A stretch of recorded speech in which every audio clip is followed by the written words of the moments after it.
Hello, everybody, and welcome to our very exciting episode of Movie Reel. That's right, we have finally hit our major milestone that we've been trying to get to for a while 50 episodes! Woo! I'm your host, Kevin Tracy. I'm Samantha Tomlinson. And I'm 18 cats in a human suit, known as Franklin. Yes, that's right, you heard us right. We brought back Frank for our very special episode for. I've been looking forward to doing this episode for you guys with you guys for a while. I thought this movie.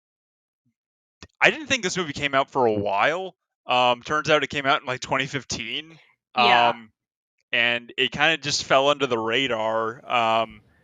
Because I originally heard about this movie when we were all still going to Chico State, which coincidentally, this movie takes place in Chico, which is one of the reasons why I really wanted to do this and watch this with you guys.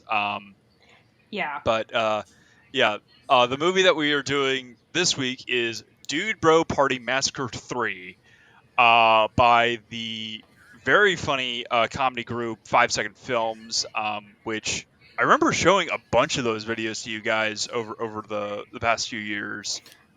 Just a really funny comedy group on YouTube. You can find them pretty easily. Really funny set of guys for a really weird satirical horror comedy movie. Yeah. Well, before we get into it, yeah, Kevin, what do we do on this podcast? We talk about movies, make fun of them, and we try to make each other laugh with the most absurd movies possible. And I think we found one of the most absurd movies. This one was pretty damn absurd. Holy shit, this movie. So we were all talking, this just before we started recording, and we all seem to be in agreement. This is a movie that it's not something to watch alone. It just seems like we all did. This is something to watch with a group of people. Yeah. And I'm definitely there have been a couple of times where all of us, you, me, Frank, Reed, sometimes Aaron, sometimes Steve and Allison and other people, most would just sit around and watch stuff. And this is one of those movies I really wish we watched, because there were just a lot of times, there were a couple times I was laughing really hard, and there were a lot of times where I found myself just not really caring, kind of bored, and it was just in waves. It was so, and it's weird because it's I feel like technically I would categorize this in the same way as Velocipaster, but it's not I mean, in the sense of it's trying to be absurd.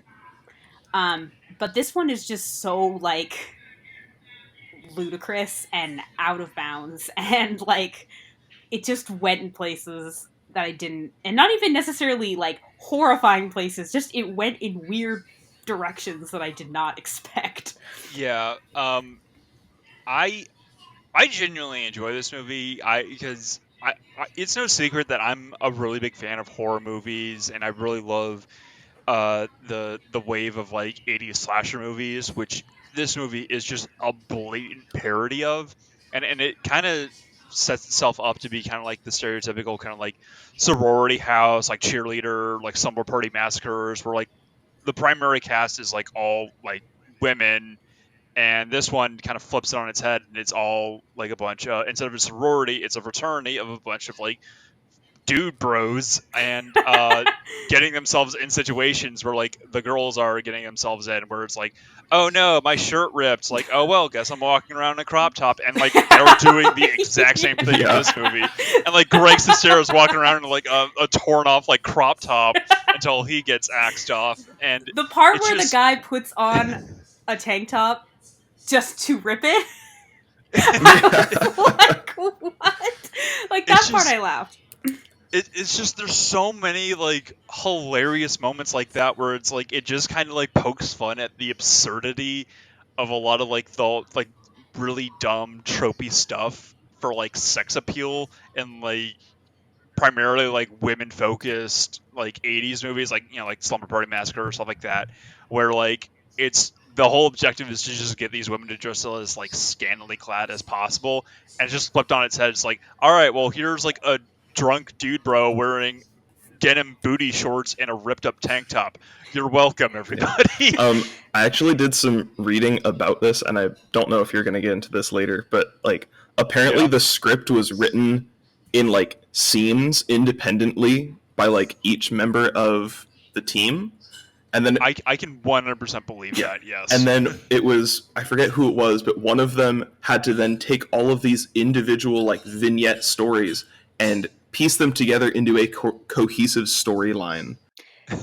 It said it was written by, was it Alec Owen, who's like the main Yeah. character. He is Brent and Brock, so Yeah. probably him. But I can believe that. Yeah. And then there's Brian Ferenzi, who is the I wanted to just call him like Chief Wiggums, the South Park cop. He's the police officer. It's like, all right, brace yourselves. I'm just gonna like I wanna open up a Oh my a bus god. on wheel or a A library van. on wheels. Oh, A that van. one. Yeah. Yeah, library van. And yeah. When he started learning to read, he felt his brain go bang, and he like wants to share that with children, and he wants to air quotes bang children, and his partner's trying to like, maybe get him to rephrase that, and he does not hear it. And when I first heard that, I like gasped. I'm like, what? And then I realized, oh, oh, okay. Yeah. That's still horrifying phrasing. It is, but Yep. it's just a lot of goofy shit like that just I think adds kind of like its own kind of I don't want to quite say charm, but I don't know how else to phrase it to this Yeah. movie. But let's just kind of like dive It right into didn't not make, I mean, it definitely seemed it fit within the weirdness of the movie. Yeah, definitely. It did not feel out. It did not feel like it wasn't out of place at all. No, Yeah. Unfortunately. So let's just kind of dive right into the meat of this. So the main synopsis of this movie is after two back-to-back mass murders, aka Dude Bro Party Massacre 1 and Dude Bro Party Massacre 2. Sadly lost to time.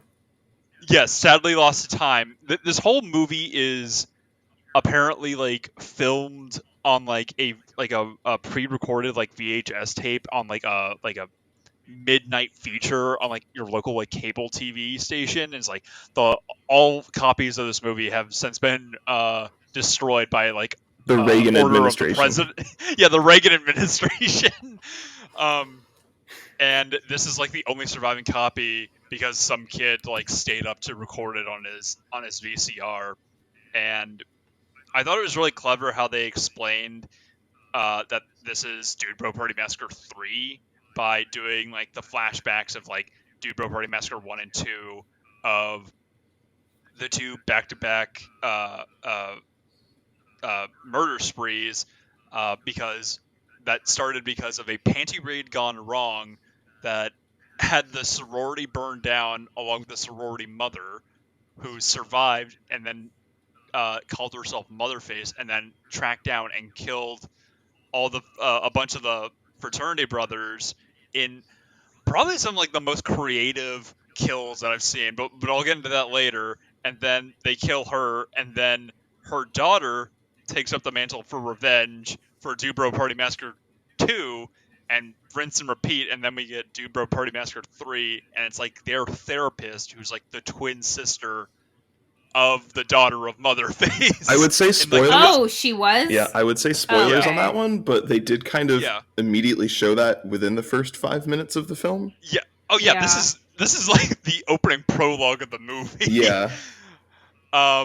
Yeah, no, it's just, I love how needlessly convoluted it is, because that is exactly what would happen with like how absurd the storyline and like timeline is for like horror movie sequels, like the Sleepaway Camp series. It just gets so convoluted and absurd to the point where it's like the third or fourth installment is like barely recognizable to what it originally started out as. And same can be said with like, Friday the 13th, Nightmare on Elm Street, like any long going like slasher or horror movie series.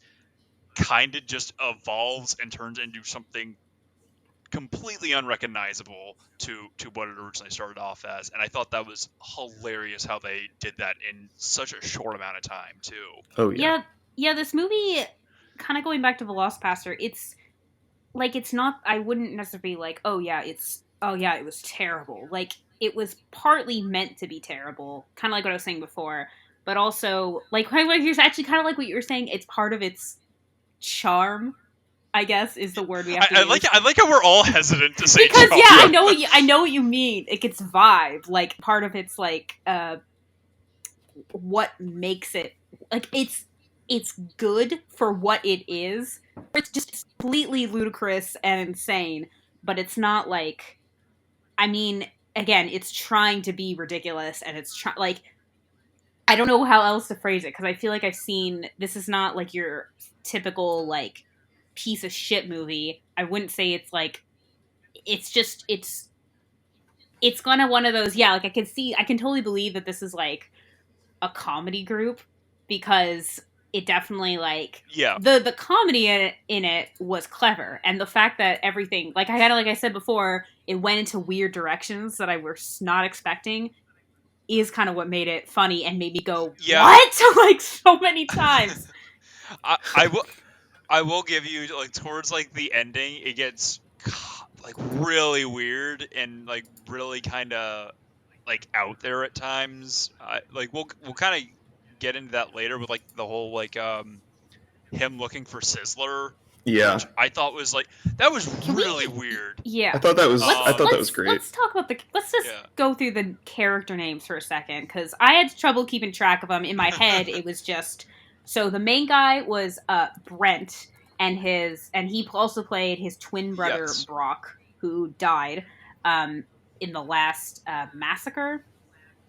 Or he just died post it. Yes, I think it's like the opening to the third one, like to this one. Oh, okay. Died. Like that's what sets everything in motion.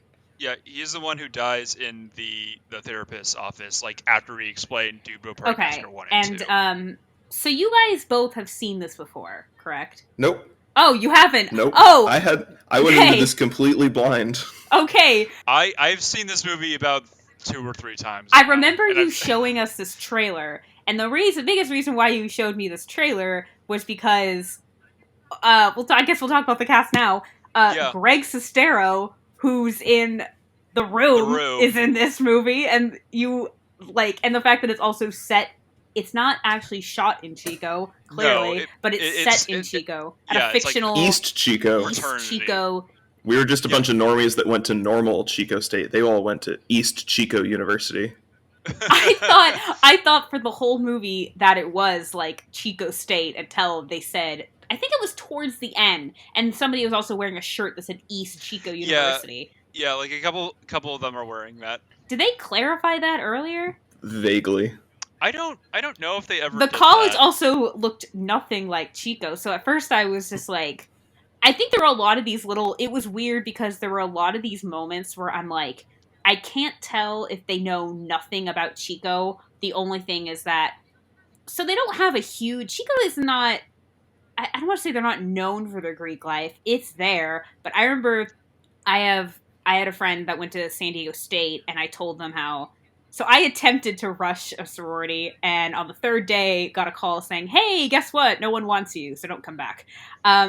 It's fine. Damn. I'm not heartbroken over it, but at the time I was kind of sad. But I told my friends, like, oh yeah, there was only 6 sororities, and they were like, what? Like, they couldn't believe that there was such a small Greek, like, amount of Greek organizations. And I was just kind of like, first of all, the school doesn't look anything like it. Obviously, what's their fraternity? Is it Delta Pi? The full thing is it's Delta, and then the one in the middle is obviously made up, so it's Bi. And then the last one is a Theta, so it's Delta Bi Theta, but they just keep calling it Delta Bi. Yeah. But there's also, like, so they've done these ridiculous pranks that one of them involved them blowing up a dam, which caused water to destroy a small town. Which isn't there a lake? Isn't it like Whiskey Town? Isn't that what it's called? Well, no, so it was old... Up in that area? Yeah. I guess it could be based on that, which was a town that did actually... but it wasn't blown up by a Yeah, it was frat. the other way around. They actually built a dam, and then it flooded the Whiskey Town area, so there's a ghost town buried underneath the water, but in this way it was the other way around. So, I put it in like an alternate universe where the Oroville Dam actually got blown up in the 80s and flooded Oroville. I was just kind of like, there were a lot of these moments like that where I'm like, did they pick Chico because it's kind of infamous in the 80s for being a major party school, or is it because, or did they actually do some slight research and got inspired by the area? I think they picked Chico because it was kind of like an inside joke where I think a lot of them were from or went to Chico. Oh. And they have a lot of like recurring videos where like they directly reference Chico or Chico State in a lot of their videos, and I think it's like, let's just make it based in Chico, and I think it was like primarily shot in LA. Or it said Bear. It was like by a lake. It could have been like Big Bear, the Big Bear area, and then I think that opening shot where it's supposed to be Chico State or whatever, East Chico University. I think that's San Diego State. I think that's like LA, like UCLA or something. It looked like Pepperdine because it looked like the same setting for Zoe 101, which was shot at Pepperdine. So it's definitely an LA school. It's definitely a SoCal school. It is for sure not. But there were a couple of times when I was like watching this because, we went to Chico State, so we were there for quite a while. Where they're kind of like walking by like some houses, and it's like, there were a couple times where it's like, this house kind of looks familiar, like that place kind of looks familiar, and like part of me is like, did they film some of this? I don't think Chico? So. And I couldn't tell. It's like, I don't think so, because that wouldn't make sense for them to go. Like that's not a quick trip, That's quite a ways away. I think they were just filmed in some more like rural LA suburbs and communities. Yeah. That's what I thought, but like there was like a part of me in like the back of my head is like, that looks a lot like a house in Chico that I walked by like all the time. It's like I couldn't quite tell, but like it made no sense for me to like, it's like, why would they film there when it's set here? It's like it just bothered me a little bit, but yeah, I just needed someone to like, it's like, no, you're not going crazy. It's funny. I think the house they were like the actual like frat house that they're only in for a little bit. It kind of outside looked a little similar to another frat house that I remember from Chico, but I don't think it was the same one. But like the structure of the house and the color of it maybe looks similar. I don't know. The frats and sororities were kind of scattered around. I remember on the street Kevin, when a naked guy came running out of a frat and just ran past us on the sidewalk, and we were walking home. That was a thing that happened. We were like, we just kind of stopped in our tracks, like. That's Chico, baby. That just happened? And it was the middle of the afternoon too. It was like 2 in the afternoon, broad daylight. Like tons of people were like walking home after finishing classes, and he just peels out of like the back fence that's like right next to like a taco. Oh my god, I remember you telling me this.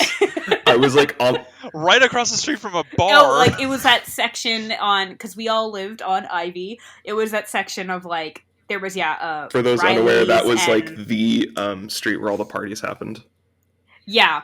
Yes. And I had to stop riding my bike because twice in one semester I ran over so much glass that I had to keep getting my tire filled up. And so finally I'm like, you know what? It's costing me more to ride my bike. Man, so anytime there was a 3-day weekend and I had to ride back to campus on a Monday or a Tuesday and like broken glass, discarded Mexican food, and vomit littered the streets. None of this was present. Chico, baby. None of this was present in this movie. They clearly did not do their research. I want to say this though, like there were a couple times where it's like vomit and beer was very prevalent, and probably one of the more creative kills was, hey, can you hold my hair back, bro? And this guy with long hair is throwing up in the toilet. Motherfucker sneaks up right behind him, slits his throat, and a bunch of vomit and blood is pouring out of his throat. That was gross. A very practical. Like, it didn't even. It looked like blood and other stuff. Was that his vomit? Yeah. Yeah, that was vomit. God. Yeah. It was just.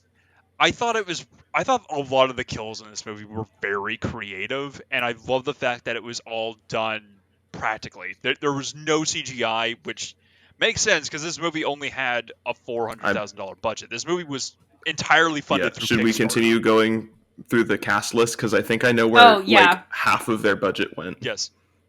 Oh, yeah. Wait, really quick, before we get completely off topic. Like, I want to say, though, the thing is, like, Chico, yes, is it a party school? Yes. Is it to the same degree of party school that it was when it got that reputation? No. Like, there are schools way worse than Chico, but it's just, like, not saying it's not a party school. There are definitely parties, but there are schools that I know of that were way worse and didn't get nearly as much shit as Chico did because of its outdated reputation. I would honestly argue that San Diego State is a harder party school. Yes, or Santa Barbara. Yeah, like my friend. You could argue Harvard is a party school. Every university you ever go to will be a party school. There will always be a party scene if that's what you're looking for.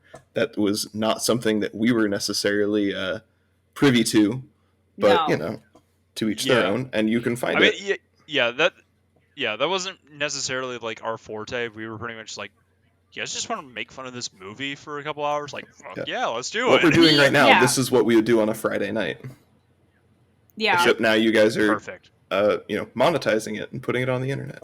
Mm-hmm. So congrats to you. Oh, thank you. Yeah. Let's continue. So Greg Sestero was in this, and this is why Frank, I thought you had also seen this movie, because his name is Derek, and you guys had this obsession with a douchey character named Derek with a C, which is not how he spelled his name. I was wondering if it came from that. No, that's Kevin's alter ego. That's like my It was a running joke, but it completely irrelevant to the name. It was just the thing. Okay. Derek was an alternate Kevin that worked at a record store and smoked Newport cigarettes. Okay, so Greg Sestero, who plays Derek, and then there was drunk guy who's consistently drinking all the time, and then there was Jean Vest guy, and Sizzler is the pledge, who they are not ever going to let in because he's vegetarian. Yes, who is played by Jimmy Wong, Freddie Wong's brother, and he was actually, I think he was Lee in the live-action Mulan movie. He was one of the soldiers in the live-action Mulan movie. Wow, what a letdown! He hit his peak in Dude Bro, Party and then Massacre 3. It went all downhill to Mulan. I haven't seen Mulan. Yep. I was supposed to go. My friends and I bought tickets, and and then COVID happened, and everyone right when it came out kept asking me if I'd seen it, and I'm like, now the thing is, I want to watch it, but also I don't want to watch it, and part of me kind of wishes I saw it in theaters just so I could have ripped that Band-Aid off and be done with it, but yeah. Anyway, what is the jean jacket guy's name, and what's the drunk guy's name? Does it matter? Jean. I'm sorry, the jean vest guy. Not Aunt Beru. The jean vest guy. That was Turbo. Turbo. Okay. Spelled Turbeaux, mind you. I made a note about him and I wrote it Turbo. Turbo. Yes. I crossed it out and wrote it the proper way because it's spelled out on his paddle, his pledge paddle. Oh, right. Yes, that's right. Yeah. And then there was there was so many frat bros and fraternity dudes that were just going in and out of this that I kept losing track of. I mean, they did poke fun at that later. Which I thought was hilarious because it got to a point where it's there's a lot here, and I know 80% of you are not going to make it within past hour one. and I was pretty close with my guess. But yeah, the ones worth mentioning are there's Greg Sestero, and then there was Andrew WK, who's like their big like party bro who shows up. I want to say like 30, 40 minutes into this movie, and he was only there for a couple scenes. He's on the roof. They prank him by taking the ladder down, and we don't see him till like the very end of the movie because he's just been chilling up there on the roof, and everyone forgot about it, including you. Don't lie to me. You forgot he was up there. I was like, I remember him showing up. I remember the joke about the ladder being super long and someone taking it away. I forgot that he was on the roof until the end when he showed up. I'm like, I think that was the thing, is there were people that I'm like, what happened to this guy? What happened to this guy? And part of me didn't care, but other part of me was just like, what happened? Like, where did they go? Or when did they die? When did they die? Like, it was kind of confusing, but that was also, again, like you mentioned, that's part of the joke of it being a frat and there are so many people. And it just being like a super schlocky horror movie.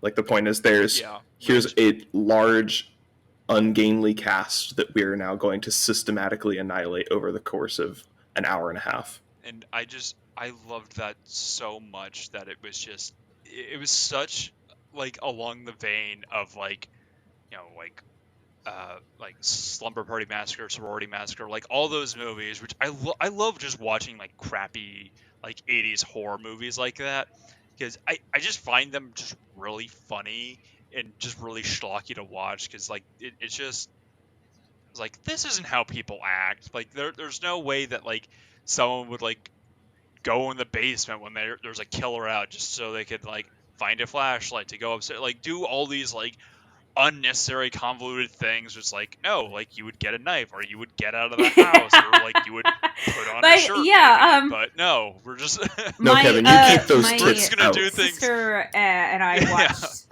last year. We watched Friday the 13th, like on Friday it was, or the day after Friday the 13th, I guess. But it was the Michael Bay one, Saturday and I was laughing 14th. so hard. We were Classic. laughing so hard. It was so bad. And then recently, I saw the original Friday the 13th, and I was kind of frustrated and disappointed that I was also laughing a lot.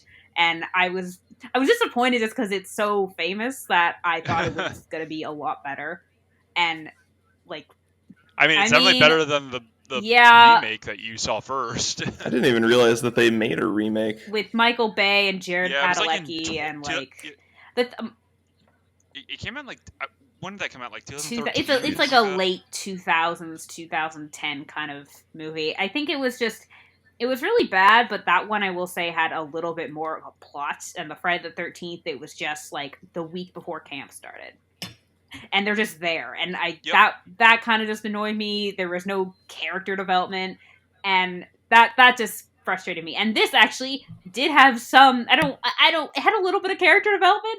Like Brent, it had enough to keep you interested. Yeah, I guess. Brent's joining we meet Brent because he's skateboarding through Chico East University, and he passes by. Oh, also John Francis Daly is in this. He was on Bones. Yes. He was Sweets. That's what I knew him from. He's mostly a writer. He's mostly a writer now, and he actually wrote Spider-Man: Homecoming. Oh my god! Yeah, and I will say that part where he skateboarded over him and this other guy who were laying on the cement sunbathing, and then they kind of just looked at each other, and the guy was rubbing sunscreen on his chest.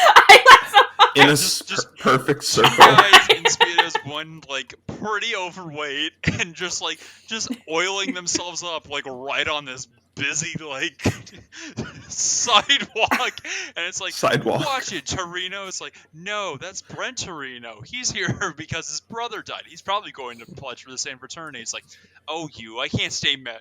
I'm here for exposition and nothing else. Yeah, they're never seen again. Yeah, and it's like it was just so funny how they go about doing any form of exposition or anything like that, because it's just crammed down our throats, but in such a way that it's like, you're not actually saying this out loud, right? This is like all in like your head. It's like, no, this is how. Yeah, this monologue. This is what you're saying, and it's just.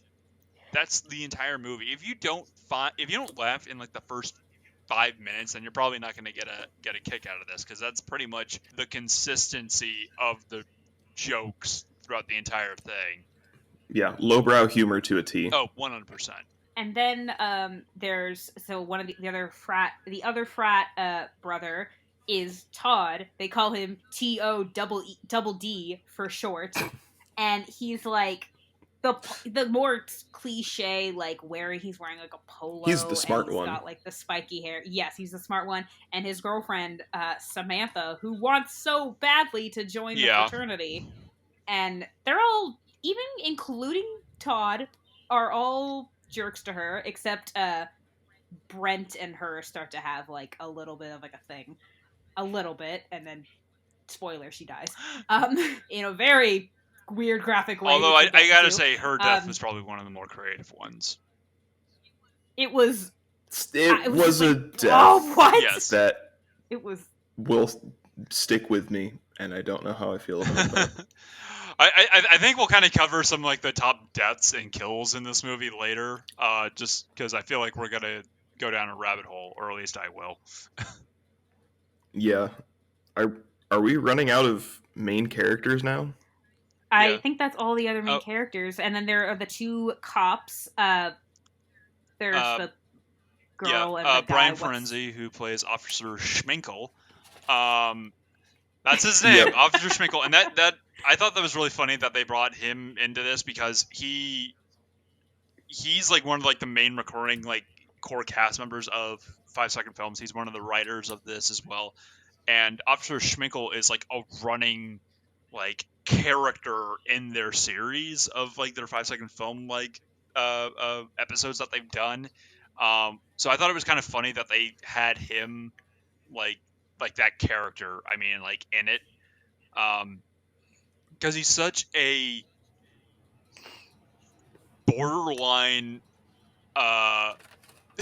mentally challenged like officer, but he just goes out of his way. It's like brace yourselves, we're gonna go out of there and make sure that the streets are drug free, and he's just accidentally like running over people trying to save them, and just doing. I wouldn't say that he's not all the way there mentally. I think he's just so coked up. Yeah, that too. Because they show him snorting copious amounts of cocaine in the beginning. That is true. I think cocaine has rotted his brain. And what's the other officer's name? I don't remember. All I remember is that that's his girlfriend in real life. Oh, okay. Oh my god, I gotta look this up, because I don't remember what her name is. Yeah. I don't. Wait, what's her name? I'm gonna call her Cindy for reasons that will be explained later. I like the joke. I get it. I think. I don't know.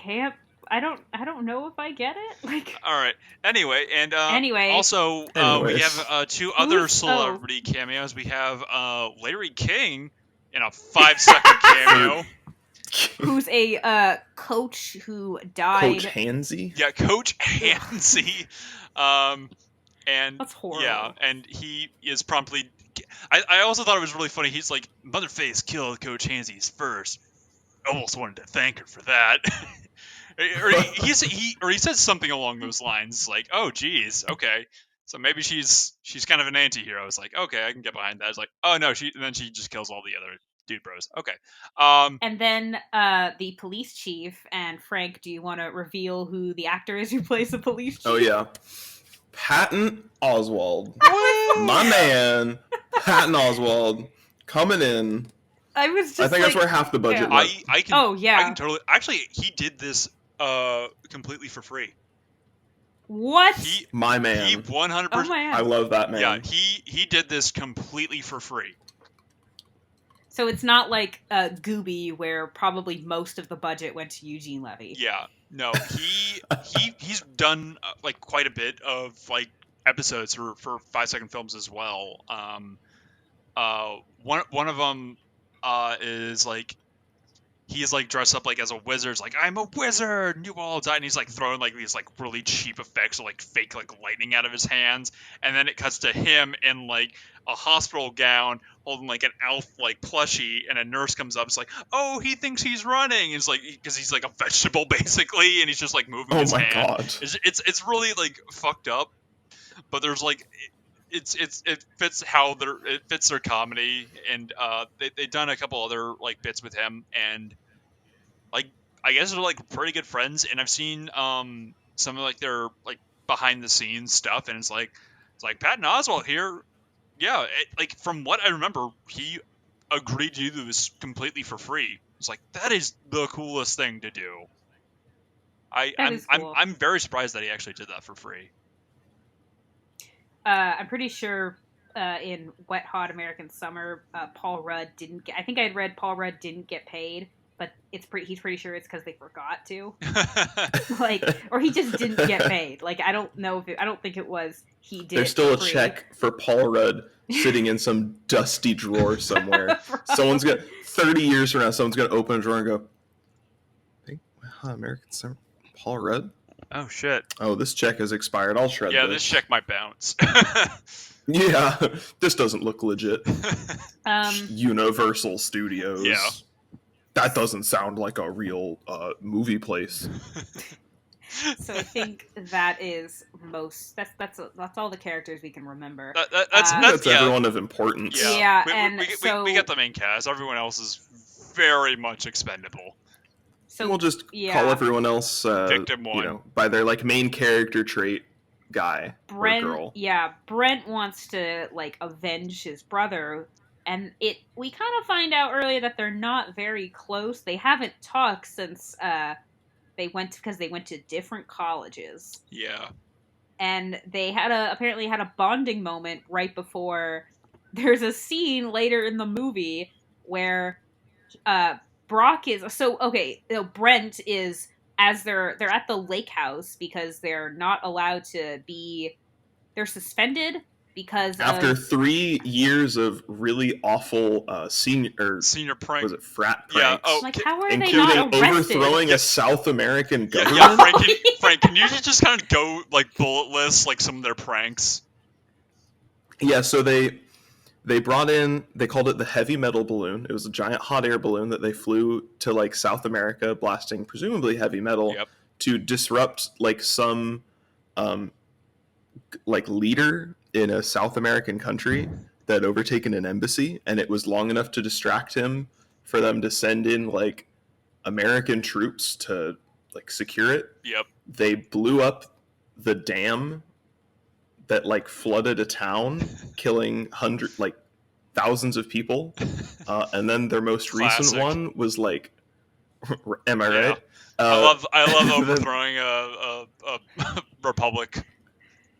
Yeah, and then the last one was they got really drunk, and then they tried to sneak into the radio, the radio station, right. But they snuck into the airport instead. There's like a sign that just says "airport this way," and then like the radio station is this way. Chico radio left, airport right, and the airport is just right there.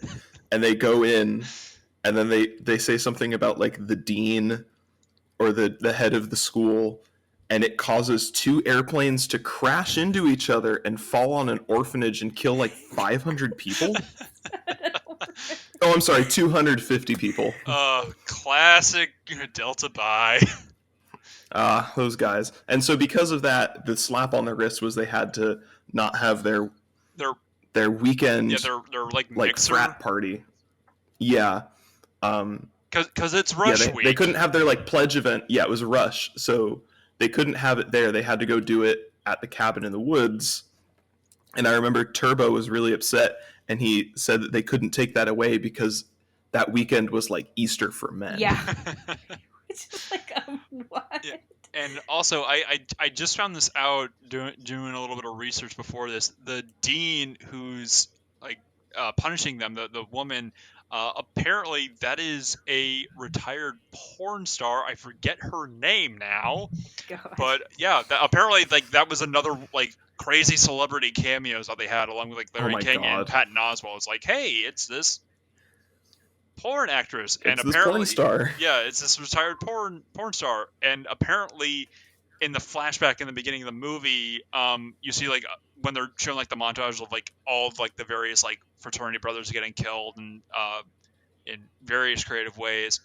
There's a scene where they're streaking through the streets of Chico with like a few girls. Apparently, like half those women are porn stars. Apparently as well. Makes sense. So yeah. Oh my god. Which I mean, it makes sense because like they're walking around topless and naked and whatnot. So yeah, it makes sense. Oh yeah, that's the scene where they all they all get like electrocuted. They all get electrocuted, and then this lonely guy and the one guy who touches touches her boob again, dead, and like it's like fuck you, guy, and then he also gets electrocuted. So they're all standing barefoot in this puddle of water. A live cable falls in the water, kills them all except for the one guy who's just wearing rubber rain boots, and it's like, okay, he's not gonna die. He then leans down, touches one of the boobs, and gets electrocuted that way. I was like, fuck you, dude. It's like oh, I like, can't. God, and nice. Yeah, nice. So they have to go to like their cabin in the woods, and they're like, it'd be like a dude pro weekend, no girls allowed, and just, and I was just so confused though because Brent was like, Derek's like, oh yeah, he's thinking of joining, he's thinking of pledging. So it's like, why is he not a pledge? Is he just not pledging? He's just hanging out with them? Because he'd be a legacy join, I think, because he's older and his brother was already there. Okay. I think that's how fraternities work. I don't know. I genuinely don't know how fraternities work, and I feel like that's the one thing I should have researched on this movie is how did fraternities work? Well, I remember for sororities, and it was so stupid. It was like designed to not let you in. You go the first night, we went around and met every house, and then you have to basically make a list of the houses that you like. There were 6 houses. You have to drop 2. So you have to make a list of 4 that you like. But it's not just make a list of 4 that you like. Those same sororities have to also like you. So then the next day, you go back to the, remaining houses. And ideally, it's supposed to be like, oh, you drop 2, then you drop 2, then you have like a couple like to pick from on the main, like the last day. And on the second day, there was one sorority who had, the year before, I had tried to also join, but like the casual recruitment, not through like formal recruitment. And they also let me go then. So I kind of went in I don't know what I thought was going to happen. And then the next morning, oh, hey, never mind. Nobody wants you. And I'm just like, okay. Also, what the hell? This is such a stupid process. It's like designed to not let you in. It's a popularity contest. For sure. That seems needlessly complicated. It's a popularity contest, and then you have to go in, and every year you got to pay money to keep that same group of friends. And that's the thing is, and I don't think that sororities or fraternities are necessarily like horrible, like toxic environments. Like I know some people that have great experiences there. It was just such a weird process, and I realized none of them felt right. They all just felt like there was some that like we'd go to a house and the girls would come out and they were just smiling. And I remember when there was a college down in SoCal actually that I was touring and I walked in and the woman in the front her smile was so big and she was so perky, and my first thought was, is she gonna murder me? Like it was that same kind of probably like, fake. That's reasonable. It might have been Motherface. It was that same kind of fake perkiness, and I'm not saying that like that's what they're all like individually. It was just this weird kind of vibe, and so it all actually worked out. I did not join a sorority, and then like 2 weeks later, the film club started up, and Kevin and I went, and that was kind of it. Like, I'm like, I found my people. I don't need to. It all worked out, but it's like a weird. Yes, we have found our tribe. It's a weird process, and for fraternities, I would assume it's somewhat similar, but like, it's definitely popularity, and it's. I mean, I don't know if anyone listening, you want to go do it, but like, it's a weird process. But I'm not. I didn't try to join a fraternity, and, so I don't. And know. also, if you're listening to this podcast expecting life advice, why would you keep that to yourselves? Go get help. You think we know anything about anything? You might hear something. We're a bunch of advice in this. We're a bunch of 20-somethings talking about a movie, and you're expecting life advice? Get the fuck out of here. So. Okay, so because then, like, I was just the whole time, I'm like, is he pledging? Because Sizzler's pledging. And they even say, yeah, we're not going to let him in. He's a vegetarian. He's like, what? Nothing. And I'm like, what? Yeah, they just, they treat him like shiz. Like, oh, like, they have him, like, clean up the cabin in the woods, and he's like party, and he's wearing like a frilly like French maid like outfit. It's like, what the hell? Yeah. And also hopefully left there. I mean, everyone go do your own thing. Yeah. Like, maybe it was left there from the previous. Because wasn't it a sorority that used to be there? Because there was a lot of like. Yeah, and they were celebrating their like car wash. Oh, right. So, event.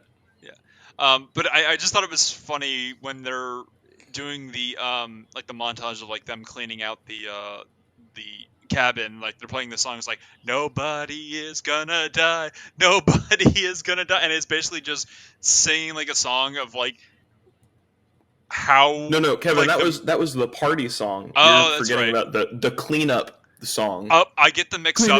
Clean it up. Clean That's right. But I did appreciate that Sizzler. I did laugh at Sizzler every single, almost every time we see him, he was wearing something different. So yeah, like. I mean, he was wearing the wedding dress that was in the motorhome. The wedding dress, and. That Todd and his girlfriend were going to take to Old Sacramento for their 3-month anniversary. Oh yeah.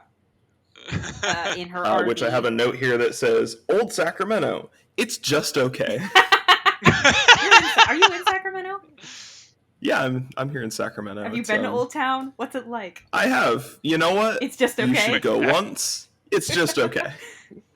You can go once and be like, "Yep, you know what? I don't need to go back except for maybe for a couple museums." Yeah, no, I enjoy it. Wait, have you never been, nice. Sam? I don't know if I've been to Old Sacramento. You would know if you've been to Old Town. Have you there's like, it's on the river. There's cobblestone streets. Everything looks like a western. Old Town. I remember I've been to like Old Town El Dorado Hills. I've been to Old Town San Diego. I feel like I've been to old towns, but I don't. Those are better than this, because this is like very. Was there a candle making shop? Probably. Maybe, I don't know. Was there a store that was like about all like rocks and you can fill it in a little velvet pouch? So anyway, back to the movie. I think those are legally required to be at every tourist trap. So anyway, back to the movie. Really so quick. The dean really quick. Every time I was always at a tourist trap like location, they had that. I always wanted that. And looking back, it's like, why did I just want some rocks to put in a little pouch? Yeah, I'm about to spend $10 on a small bag of rocks. Yes, I need to get this like mini like pouch of shiny rocks. To do what? I remember you look at them. Have in the pouch. It's like, that's it. No, what was it? It's like, what's his face from Breaking Bad? It's like, they're not rocks, they're minerals. Damn it! Actually, my they're my not roommate, even that. he was my friend first. He's a geologist, and he one time showed me his like favorite mineral. I don't remember what it was, and I'm just like. Of course, cool. He has a favorite mineral. I'm like, cool. It's he's a geologist. Well, yeah, no, like it's not. But he showed it. I was like, cool. It's a rock, and then he just walked away, going, "It's a mineral." So disgusted with me. I'm like, fair enough. Because there is a difference. So anyway, back to the movie. So anyway, back to the movie. So the dean, who basically is like. Okays them going to like the cabin in the woods, like way out in like the middle of nowhere, calls the police chief, Patton Oswalt, and kind of tells them, is like, okay, they're getting out of town, like the whole thing will be ready, and they very much lead it up to like he's part of like a satanic cult, or like the police chief is. It's not very fully like explained or like it's also not very secretive. Out. Yeah, he's just doing this in like plain view of his office. Like all the shades are open. He's wearing like a robe. He's got like a pentagram and a couple candles like on a mantle, like behind a whole bunch of blood shelf. Candles. Yeah, a bunch of blood candles. And Schminkel's new partner is tasked to, is like, okay, you're gonna get him to like the dude bro house and you're gonna sacrifice him. Like that's your job. You're gonna kill Schminkel. And it's like, okay, I guess I can do that. You know, Chico cops were well known for their satanic rituals. You know, and I remember sacrifice. Many a time having to avoid, you know, the satanic death cults that would roam the streets of Chico. Yeah, just a normal Friday night for us. It's just a normal Friday night, let me tell you. Yeah, that's why we stayed inside and watched movies. Yeah. Like Ronan as adults. No, a normal Friday night was at like 9 or 10 o'clock. I would text you guys like, hey, what are you doing? And then I would send you the gif of David Hasselhoff running, and I would, to let you know I'm on my way over, which we lived, background, we lived at the same complex, different apartments, but same complex, and we would all just hang out. You guys were playing HeroScape or watching something, and I would just come in like the wacky neighbor that comes in that everyone's kind of like, You're our Kramer to our Seinfeld cast. Oh my god! Because you just kind of showed up a couple times, and like sometimes like I didn't even realize you sent me a text saying you were come over, so it just seemed like you showed up unannounced. It's like, what the fuck? Oh, she did send me a text 10 minutes ago. I just like hardcore Dick Van Dyke shit there. Yeah. It's like, well, hey neighbor, I was just in the neighborhood. And stop by. Just slid in. You had a good Kramer. You do a good Kramer, which is just you pushing your hair back going, Jerry! It's like, Jerry! Anyway. Anyway. This is the best 50th episode ever. We're barely talking about this fucking movie. I think all this movie is a conduit for us to just reminisce about our college days. Which was so different than these people. Which is why I picked this movie. I knew that it would just bring back all these memories. I really wanted to watch this with you guys like in person and like get like Aaron and Reed and like maybe like a few other people on this. Can we do a movie night like that? That would be super fun. We could have an in-person. Yes, no, a real one. Yes, real. We're all vaccinated. Let's do this. All right. So anyway, back to the movie. We are veering so far off topic. Holy shit. An hour in, let's start talking about the movie. An hour into the movie, we talked about the movie for 15 minutes. So we watched this great movie. It's called Dude Bro Party Massacre 3. Yeah. Okay. Let's go over the cast. We already did that. I know. I'm kidding. So, I will say that part with the chief where he's asking the other officer to go, what's his name? Kill the other Schminkel. So Schminkel. He's basically like saying like, oh hey, I got another assignment for you. He's like, what? I thought you hated me. He's like, no, you did great with that hooker who had you got all that cocaine out of her butt. Which that was that scene. Okay, it was really quick, but still, like, anyway. And he's like, oh, you know your friends, the dude bros, there's Chico's having an orange shortage. And at first I had to go back because I thought he said a porn shortage. And then he said... I mean, either one works. But then he said... Schminkel? That's his name? Yeah, But then he said, I know. I've noticed the vitamin C levels of everyone have gone way down. And there's like a little like vitamin C like air graphic shows up. It's like a DEFCON meter. And we're at DEFCON orange. And he's like, well, your friends, the dude bros, they're actually bags of oranges. And there's like a pause, and he's just—it's probably my favorite line in the movie. There's a pause, and he's like, I should have known. I was like, what? And that's not even the weirdest part of the whole oranges thing was so ridiculous, and I was like, what? But it became, I think, maybe my favorite ridiculous thing in the movie, because yeah, it became like a recurring thing later on. Well, almost. And then I like how he turns to like the other officer, Cindy or whatever her name was, and it looked like Patton Oswalt had maybe read the script a couple minutes before that scene and was talking really slowly as to not make himself break character, because he's like, I need you to go with Officer Schminkel and boop the noses of the dude bros to turn them back into bags of oranges. And he's saying it so deadpan. You can tell he's like, I can't break character right now. It's like, I'm here for free. I'm literally like, he was only there for like, I want to say he was there for like a day, because all of his scenes are filmed in the same location. So I think they only had him for one day, so they had to film all of his scenes like within that time frame. I believe it. Yeah. So I think that's why he was trying really hard not to break character, because if he went over that time, then, well, they're gonna have to start paying him, and I imagine that'd get real expensive real quick. Yeah, and I'm sure he didn't want to like drop that on him. Yeah. I do love that, because it's clear that it's not even that they had a low budget. It's like, I guess no, it is that they have a low budget. That they the officers are driving up to the dude bros, and they're not obviously in a cop car. They're just in like a truck or a van. They're just in like an old van. Yeah, they're like, I'm like, why are they just taking their own car? And I realized, because that'd be very hard to reserve a actual police cruiser. So I kind of want to jump into some of the effects of this movie, because it's all practical, and I was actually very impressed with what they were able to pull off with the low budget they had. This movie had a budget of $400,000, and it went off really well. I thought the effects that they had of like the Motherface throwing like the saw blade at the guy playing frisbee, and his top half of his head gets cut off, and you just see like the lower jaw and just blood spurting everywhere. It's all practical effects.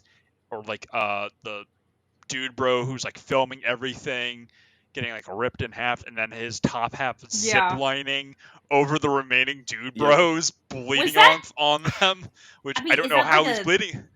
A dummy, I'm assuming, like. No, they actually ripped someone. No, they actually. Okay, like, because I'm just like, what? Or I don't know, green screen pants. I don't know. I was just like.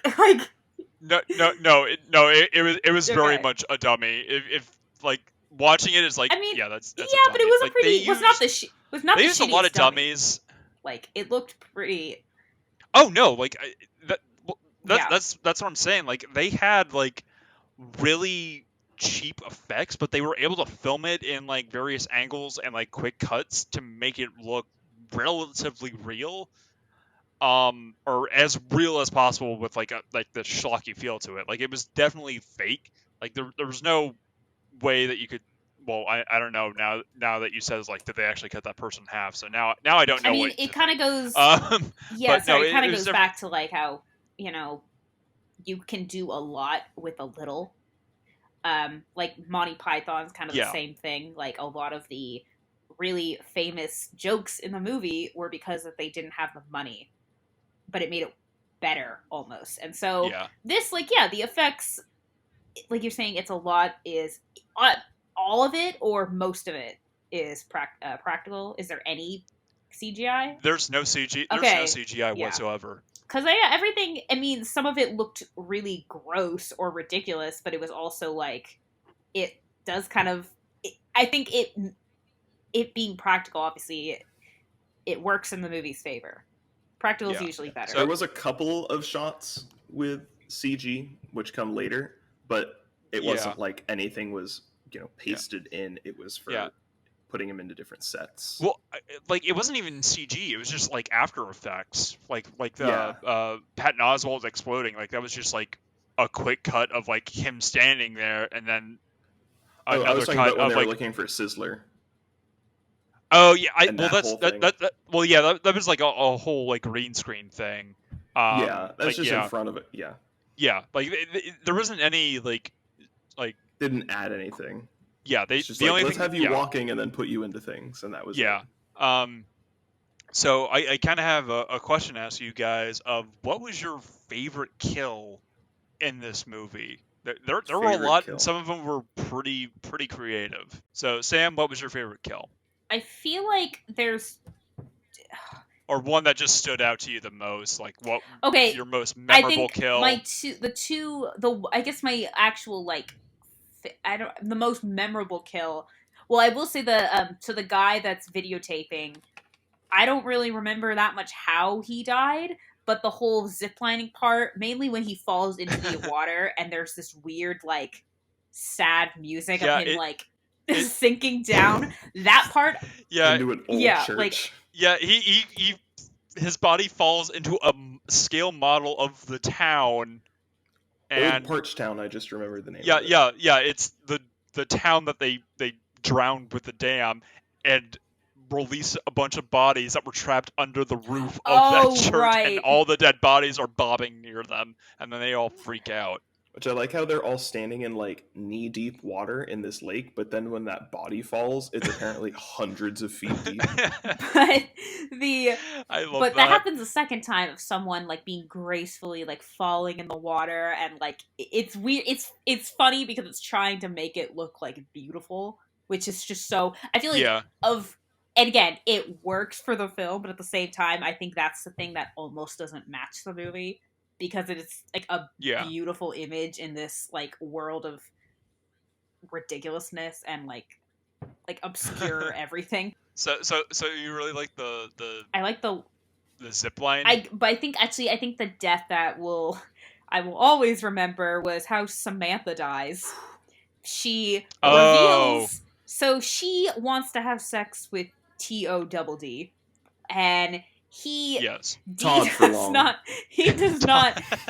not want to have sex with her because he does not want her to take his virginity because he, I guess, does not want to have a baby. I think he's also still trying to discover himself as a person. They say that. They say that line. They're definitely hinting at as he might be gay, but he has a girlfriend. I feel like they didn't really go in. I was wondering that too, but they didn't really give any reason for us to think that he's gay. If anything, it came off. It's more of him he freaks out at baby dolls, and it seemed more of him not wanting to be a dad. The only I think the maybe of him being gay was the whole he's still discovering himself. But so they eventually, I guess, do have sex, and he goes, my seed, and then he dies. But when she dies, mid-climax too, might I add. When she dies, she tells Brent that she's having a little Todd or whatever. But what does she say? She says it weird. It's it's the last Delta Bi. Oh yes, it's the last Delta Bi. Yeah. And then the baby is basically it's the most horrific abortion.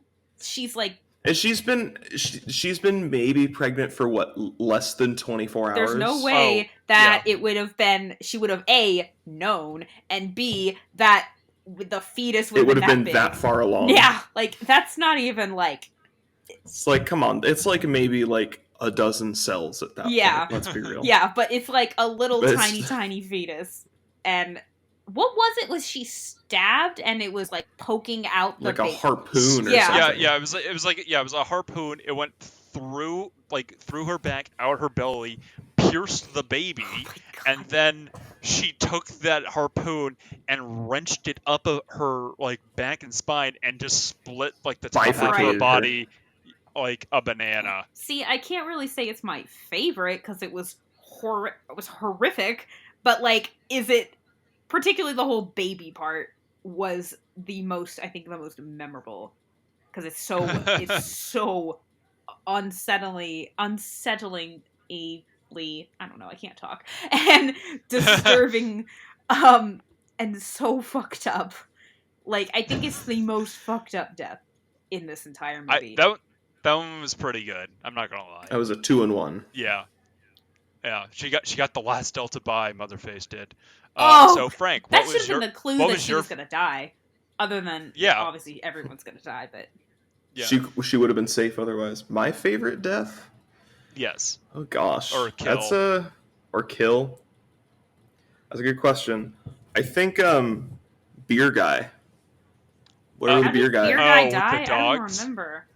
He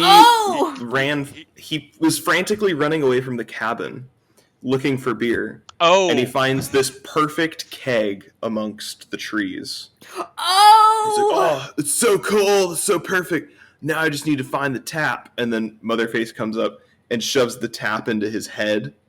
Pumps it into a red Solo cup, and then he drinks it. Yeah, he drinks his blood and then dies. Then she's like, it's all head. Oh yeah, every time Motherface kills someone, she made a pun. I love the puns. The one-liners were so good. Yeah, there was one instance where she didn't, but Kevin, I'll let you give your favorite before I get into that, which I noticed. Yeah, my favorite kill in this movie is as the Dude Bros like first get to the lake to get to the cabin, they need to rent some boats, and they come across this guy. Oh, yeah. Oh, you were going to talk about this guy? Oh yeah, we need to mention it. Okay, so I was talking about something else, but thank you for choosing this one.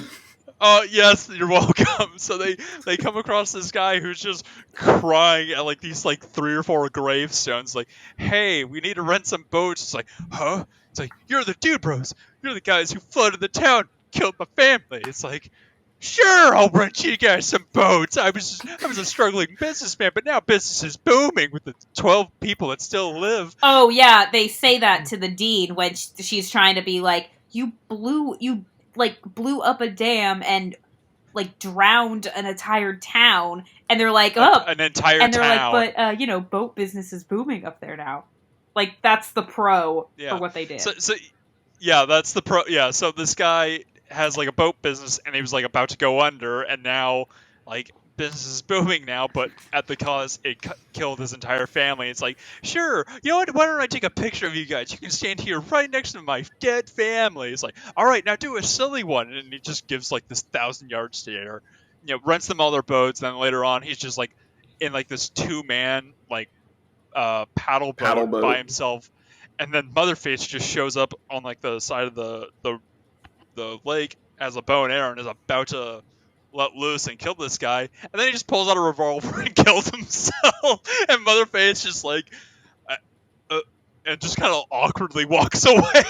I must have been looking at my phone because I do not remember this scene. Oh my god, that was so absurd, and it caught me I thought you were going to talk about. I realized there's another character we forgot to talk about: the wheelchair guy. Oh yes, Nerdry. Oh yeah, that was hilarious when he died, because the entire movie he does not want to swear at all, and then he kind of goes off because like they can't get him into a boat. Which I'm like, first of all, I'll have to go they around. totally there's a 20-mile wheelchair accessible trail. I was just like, they can't. They don't have a wheelchair accessible boat. I'm like, you can pick him up, put him in the boat, fold his chair.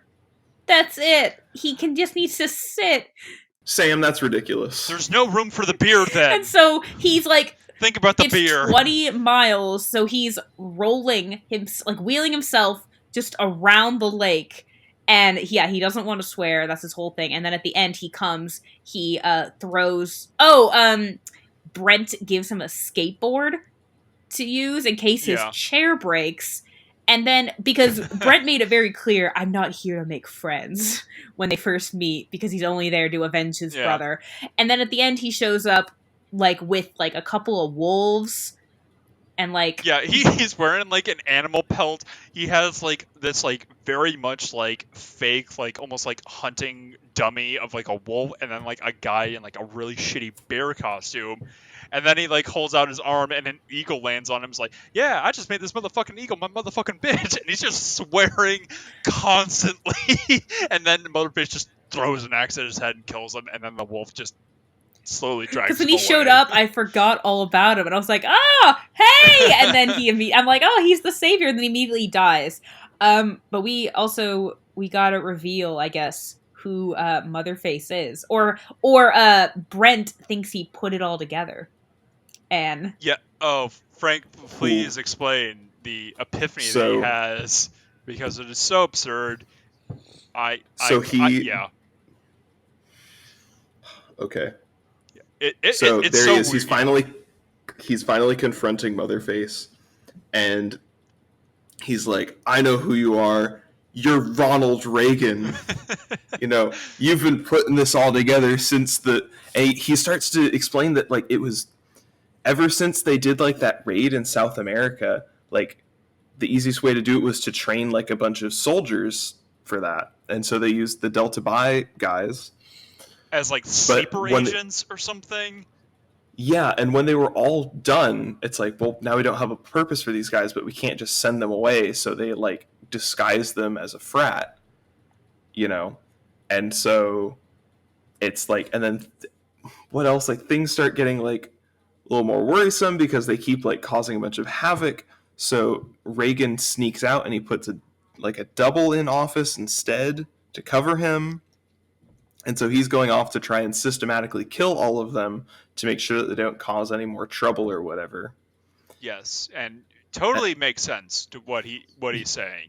Like, yeah, and then at the end, like, they rip off the mask, and it's It's supposed to be Ronald Reagan. He's like, "My God, you're right." And at first, I was like, "Found me out." What? What? And I was like, "Dude, it was Ronald Reagan." Nope. And then it wasn't. He defeats Motherface because the spirit of Brock shows up. So he kind of, like, reminisces of Brock throughout the movie. And I started to talk about this earlier. Yeah. There's a scene when he goes up into the attic. So he's, like, looking, because he's trying to avenge his brother. He's looking for clues. And there's this other frat guy who I guess is kind of still, he keeps thinking he's Brock, and they're like, no, this is Brent. And he keeps, like, and he keeps having, like, Vietnam flashbacks to, like, when they took over that South American dictator and the attack on the embassy. And he keeps spying on Brent, like, oh, he's up to something. And then they're in the attic, and which he's like, I'm looking for clues, and then he looks on the wall. Clues. And then they I don't remember why this happens, but he makes him dance with him and then drops him and kills him, only for him to show up later. And then we find out he built a robot version of himself that is up in the attic. And when he came back to life, I was like, what? Oh, I guess he wasn't dead? Did I miss something? And then nope. They just I just stopped worrying at that point. I was like, you know what? They're going to explain this. I'm just not even concerned anymore. Oh, okay. And then the scene where he starts to have Brent has a flashback because when he's dancing with the, I don't know, that guy, the robot, yeah, he is reminiscing about Brock showing him how to dance right before prom. And then at the end of the movie, he defeats Motherface because Brock's spirit shows up, and then all the spirits of all the frat guys show up, and they enter. They all enter his body, and he, like, just hulks out. Yeah, I guess. Yes. Becomes a Giga Chad and destroys Motherface. What was that character what was it? Oh, it was Brad Bradson. The other douche, along with Derek. Yep. He turns into the Alpha Delta Bi and just beats the ever-loving shit out of this mannequin that happens to be dressed like Motherface and just destroys her. And then the movie ends, and then we see Andrew WK just chilling on the roof of the cabin. We forgot another revelation at the end. Oh, and a realization. And then the police. Sorry, this was my other. It was just so, like, what the fuck. Sminkle, Spinkle. He or the other officer kind of sort of falls in love with him and saves him from being killed, and then because they need a virgin sacrifice, so she has sex with him on the altar that he's supposed to be sacrificed and, on. Patton Oswalt is like furious, and then later, Sminkle, it's revealed, like, she's like, okay, here's the truth. He's like, I should have known that the Dude Bros were not a bag of oranges. It turns out she's a bag of oranges. She's like, search your soul, you know it to be true. And it just like it just kind of is flashbacks of them together, and it's a bag of oranges. And including them having sex, and it's just a bag of oranges on top of him. And then he touches her nose, and orange. She just collapses into a large pile of oranges. And the other cops is like, is he still talking to that bag of oranges? And oranges start to rain all over Chico. The orange shortage is over. And there's just some little kid who just like a single tear rolls down his cheeks, like, thank you, Schminkle. And he's just like rolling on the ground in like a pile of oranges. It's so weird. And meanwhile, while all this is happening, Patton Oswalt is like on the phone in his office, and then he just explodes into like a ball of like blood. I guess had like a deal with the devil where he had to kill all of the Dude Bros. I don't know. It's never explained. That's the only explanation that we have. That's it. The oranges thing was super funny, and I just felt like the whole thing with the officers was, like, for this movie, it just seemed kind of undeveloped. And, like, even, like, and I say that, but, like, there was a lot of focus on the Dude Bros, and when it would cut to the cops, it just kind of seemed like it was another movie. And it just... Yeah. Like when they run over that one guy that was, like, threatening that child. Oh, so that was a guy. Because I remember that, like, scene of that guy and the kid was, like... Was he, like, hitting the kid? Or yelling at him?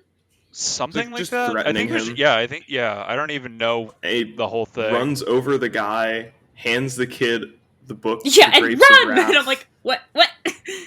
I'm like, why did he get the Grapes of Wrath? Yeah, and then he explains his whole thing about how he wants to bring books to children so he can bang kids. Yeah, he wants to bang kids, and he wants to have a bus full of books, and they'll call it his bang bus. It's horrible.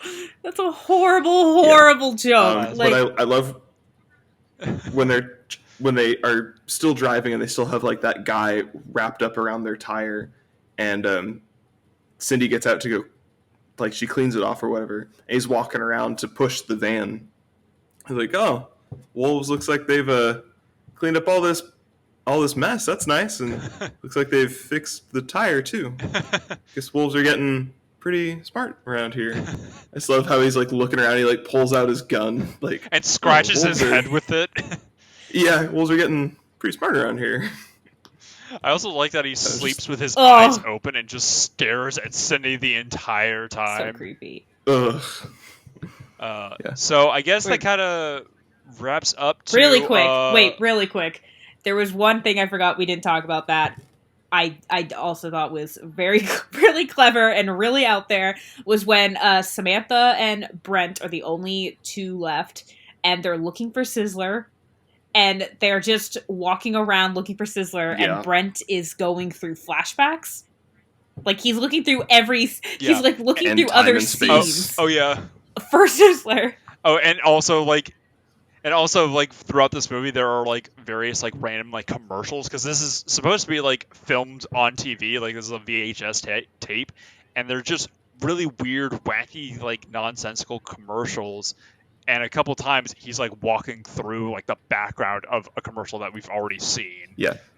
I made a list of some of the things that he walks through. He's walking through like the house at night, then in the middle of the day past the guy crying in front of his dead family, which is in the middle of the day and on the other side of the lake.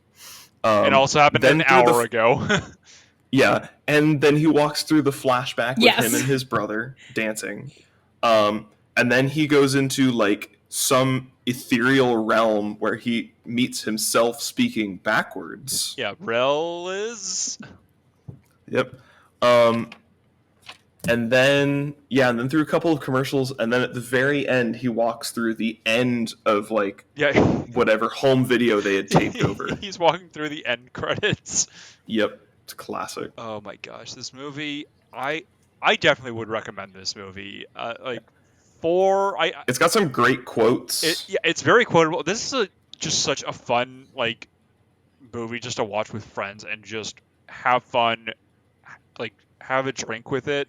Make a drinking game out of this. I don't know what you would do. Every time they say dude or bro, you would be dead. You would be dead. Just one of my favorite quotes when they're walking through the house initially, and before they meet the one guy, the one frat guy that comes in later, that ends up on the roof. Yeah, they're they hear something rattling, and they're like, someone else somewhere is in here.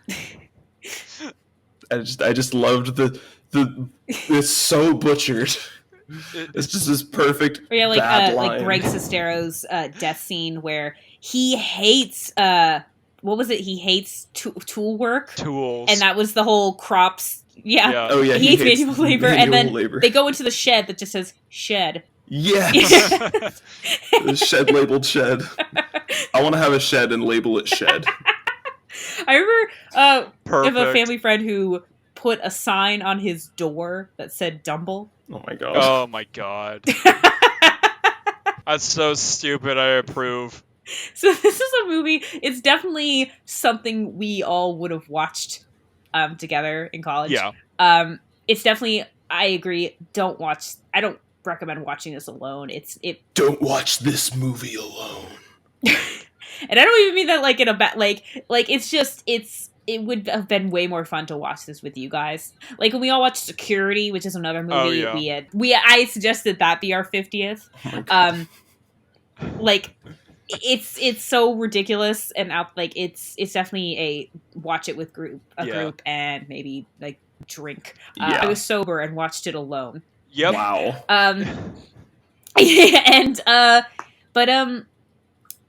I guess I would. It kind of also remind me a little bit of Kung Fury. Yeah. Of that ridiculousness. If you like, I would say if you like that Kung Fury, it's got Kung Fury-esque vibes, then you might like it. This was obviously not really. It's kind of barely, and you love horror movies and you love bad horror movies. I just love bad movies. So technically, this was barely within my wheelhouse. It did have enough jokes that I was laughing, but I also felt there were a lot of things that I'm and this isn't that long of a movie. It's an hour and a half, hour 40. Yeah. But there were times where I felt is this still going? I had those thoughts too. Yeah, it did kind of drag towards the end. I will admit that, but I don't know. I thought that the movie had enough going for it that you could kind of sit through that to the point where you're not going to be super bored or anything with it. The movie definitely has a lot going on with it that it doesn't feel like it drags on too long. No, and it's definitely not enough. Yeah, I agree. It's not enough of an issue that I'm this is way too long of a movie. It doesn't need to be this long. It's just, I think really it's the part of the issue is that a lot of the dude bros, some of them are funny and some, not to say they're all funny. There's just some that irritated me. And there were some that I thought were actually funny. And then the whole thing with Schminkel and the other officer, it just seemed like it barely connected. And that, I will say, I do mean that in a bad way. It was funny, but if it connected a little more, I would have been okay, fine. But they never interact with the dude bros. No, they really don't. So I guess that kind of leads us off into our last question of Frank and Sam. Do you think this movie could happen in real life? No. Yes, I would have said could this all happen, but it wouldn't. I would have said yes if the oranges never happened. But maybe that actually happened within another dimension, because again, they never. The oranges would be the most believable part of this entire movie.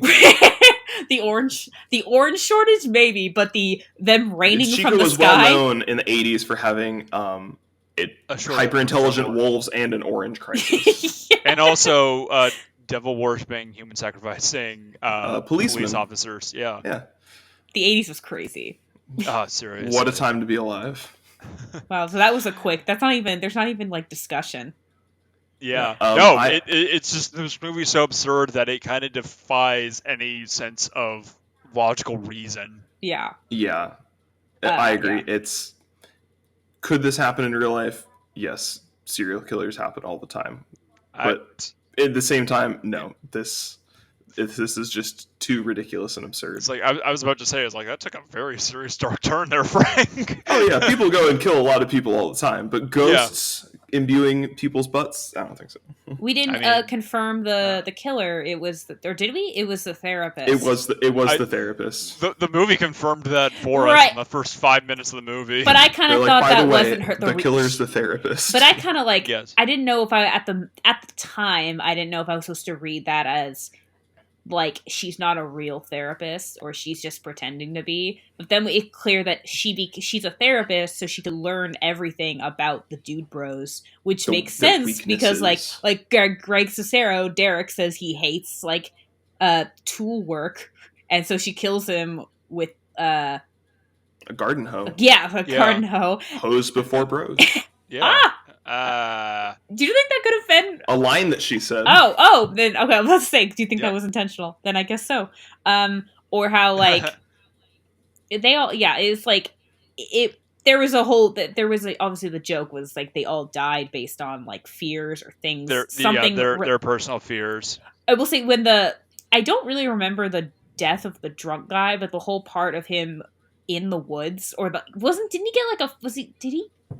I just remember thinking it reminded me so much of that part in the live action Scooby-Doo where the monster calls Scooby and says, "I got a bag of hamburgers here for you." Yeah, no, like his fear was he's afraid of running out of beer because he is very much a very obvious like alcoholic. He drank and he's just hiding beer. He's hiding beer and like booze like all throughout the cabin, and he runs out and it's just like, "Where is it?" And he runs out and then gets killed at the keg. They all get so upset when they're out of beer, and then Samantha shows up, and they just see a hand, and then they're like, "Ah!" And then they see the hand has beer, they're like, "Oh!" And then they see it's Samantha, they're like, "No, girls allowed." Fuck you, Samantha. I think that was okay. Actually, I will say that's another thing that makes this movie kind of unrealistic is that there are like in slasher movies when characters, go missing or have been murdered, and we know obviously that they're dead, but the other characters don't. But they don't even seem to notice it. Like the next day when they're like swimming in the lake, they don't even notice that there's like 3 guys missing. They just carry on. A bunch of people are just gone. They're just like, oh, they're probably sleeping. Which is probably the joke. Yeah. Yeah. Well, I mean that's pretty much what happens in like classic like campy slasher movies. Is just like no one notices that there's already like a 10-person kill count in this movie, and there's only like 5 people left. It's like, how do you guys not notice that these people are missing? It's like, oh, we gotta worry about the pledge week this week. We don't have time to worry about all this nonsense of Samantha not showing up for her pledge duties or some bullshit like that. Why the fridge is leaking a lot of red liquid? That's not important right now. Yeah. I mean, yeah. It does that from time to time. And the Alex walls probably will ooze spilled the green Kool-Aid slime again. Well, wait, they always do that. Yeah. Overall, this movie is completely ridiculous. It was definitely fun to watch. I would watch it again if I could watch it with all you guys. Like in that hopeful movie night we want to do. Like I'd watch it again. I feel like watching it in this manner it made it feel very clinical. And just like, you must watch this movie to report on it. And I was like, well, it's already going to suck all of the joy out of it because the joy is watching this with people. So that is my recommendation. Watch this with people and don't care a lot about the movie. Yeah. Watch it with people or booze. Or both. Booze fill the void that people often. I said the same thing after when we were talking about Gooby. I'm like, don't watch it alone and don't watch it sober. So, Sam, how would you rate this out of 5 dude bros? I should have known that's what you were gonna say. I thought you were gonna say like half torsos or something, like something gross. Yeah. I mean, depends on how you rate this. It might get a half torso. Yeah. Out of how many? Like, or okay. Out of 5. Out of 12 and a half torsos. Fuck. All right. Well, out of a very arbitrary number. I'd say. I would kind of give it like a 3 out of 3 dude bros out of 5. I definitely wasn't like, oh my god, it had enough jokes that I was laughing. It was just so ridiculous. Like it's funny if you're into kind of like movies like Kung Fury or like Velocipaster, like things that are intended to be just fun, then yeah, I would recommend it. But if that's not your wheelhouse, then no, you're not going to be into it.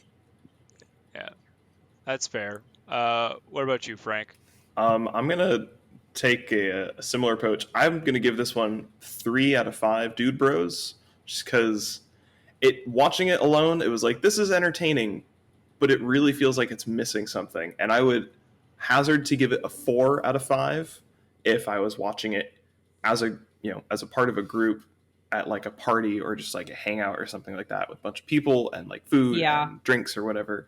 So you can just like relax and have fun with it, because that's really what this movie is trying to do. It's trying to have fun, and sitting at home trying to scrutinize it took a lot of the fun out of it. Because it was really just, it's like sitting there trying to like critically analyze a comedian. It's like, well, I guess that was funny, but like now I have to like think about it, so it's not funny anymore. Yeah, no, I get that. You get 10 dude bros. I would you give it all the dude bros. I'd probably give it like kind of along the same vein as you guys, like 3.5, probably 4. This is definitely a watch it with your friends or watch it drunk type of movie. It's very much a satirical like type movie on like really campy 80s movies. I say give it a watch. The kills and the death count in this movie are very impressive and creative. I was never bored with how the actual horror elements showed up, and the comedy elements just made the movie that much better for me. If you're a horror hound, definitely give this a watch. It's right up your alley if you like really gory kills. There's some pretty disturbing moments at times, but it doesn't really get like any like too crazy. I think we pretty much said like the craziest kills throughout this movie. But yeah, I would say definitely give this a watch. It's free online on Tubi. That's how we all found it. Yeah, give it a watch. And if you like this stuff, then you'll definitely like the 5-second film guys. So you can find them on YouTube pretty easy. So I guess that pretty much wraps up our 50th episode to a close. Yeah, and I got 5 Reagan portraits and I think 6 shirt tears. You're welcome for that, Frank. 6. I feel like the entire movie higher. Including tears, not them like ripping it. Like someone ripping their shirt off. So like, Greg Sestero's crop top, you don't count. No. Okay. Just trying to understand what's defined as shirt tear, because he didn't intentionally ripping it off. Yeah. Someone ripping off their shirt. It was funny watching this on Tubi though, because it was free with commercials, and so there were commercials interspersed with the fake commercials in the movie, and it's very clear which commercials are which. If anything, I was like, it's kind of like WandaVision, how there were commercials in that. But that one, it was specifically related to things in MCU, where these were just commercials. Sounds like you need to get some ad blocker there, Sam. Oh, yeah, watch WandaVision on Disney Plus. It's just got nominated for a couple of Emmys. That was a fantastic little miniseries too. All right, well, if you guys like this, definitely give some of our other episodes a watch. You can find us on YouTube, Spotify, pretty much any place where you can find. Greg down the street usually has these on Frank. cassettes. down at the corner by the liquor store? Yeah. Yeah, that's a blast. Is that where you get your copies, Frank? He's been pretty good ripping them off of the internet. Although last week I had to get it on 8-track and I had to go find a Trans Am to plug it into. It didn't work very well. Anyways. Well, at least he's not playing it on Laserdisc anymore. So if you guys like this, give us a like, subscribe, recommendation, follow, etc., etc., etc. Give us some recommendations on any potential fun stuff you want us to listen to. And Sam, you got anything to add? I mean, we're on Apple Podcast, Google, Spotify, Overcast, Stitcher. Did I say Stitcher? I don't know. I'm saying it again if I am. And YouTube, and also social media. We're on Instagram and Facebook. And yeah, please like and subscribe, or make a comment. Ideally, a nicer one. if I don't know. If you hate us, you don't have to keep listening to us. I don't really see the point in making. It's kind of your choice. Your hate makes us stronger. I am powered by the people who hate me. Nothing brings me more joy in life. So unlike Anakin, we'll use unbridled joy than making other people miserable with my sheer existence. So please bring those negative comments so I can suck the life out of you. God. Oh my god. And that's why we like having you on, Frank. Oh, thanks, guys. Thanks for being on. All right. So I'm Kevin Tracy. I'm Samantha Tomlinson. And I'm Frank. You've been listening to Movie Reel. Bye-bye, folks.